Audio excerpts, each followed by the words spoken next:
Okay, so let's get right into it. Today, we're taking one of history's most epic stories, and we're going to give it a total system update. We're reimagining the story of Moses. But what would it look like if it all happened today? You know, with smartphones and internet slang? Let's find out.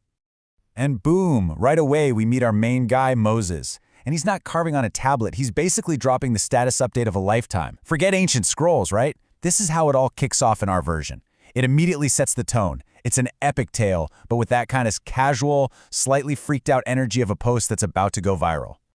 All right, so how does this whole quest even begin? Well, it's not with some, whisper on the wind. It's something way more in your face. Okay, think about this for a second. The way we can frame this miracle is just wild. Imagine you're just minding your own business, and bam, you get a push notification you literally cannot swipe away because, well, it's a bush that's on fire but isn't actually burning. It's like the ultimate pop-up ad, a direct message from the universe's biggest admin. So this divine notification, it wasn't just some random glitch in the matrix. Nope. It came with a very clear, super high-stakes call to action. A quest was just dropped. And at the heart of this message from on high was a command, a simple instruction that Moses had to take to the most powerful guy around, the Pharaoh. And the message itself? Super direct. No emojis needed. And there it is. That's the line, straight from the original source, Exodus. And this is what's so great, right? We've been joking about glitches and jump scares and DMs, but it all comes down to this incredibly powerful, timeless command. This is where the modern slang slams right into ancient scripture. Okay, so Moses delivers the message. And what does Pharaoh do? He basically leaves God on red. And, as anyone who's ever been ghosted knows, that usually doesn't end well. But in this case, the consequences were, let's just say, a little more biblical. And this is where we get to redefine ghosting completely.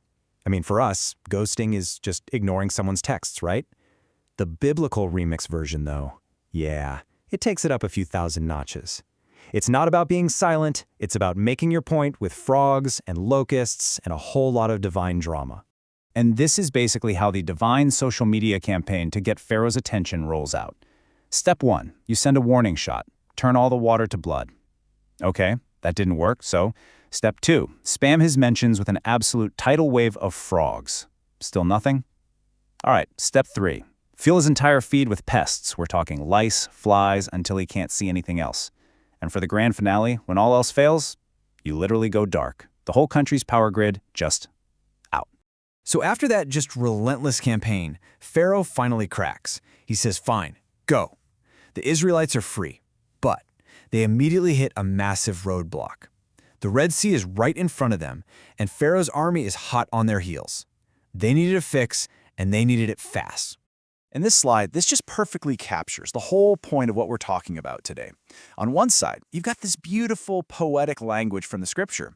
The waters were a wall unto them. And on the other side, just 3 perfect words for our time. The ultimate travel hack. That's exactly what it was. An instant, unbelievable shortcut that solved a completely impossible problem. I mean, really think about it. People look for hacks to what? Avoid some traffic?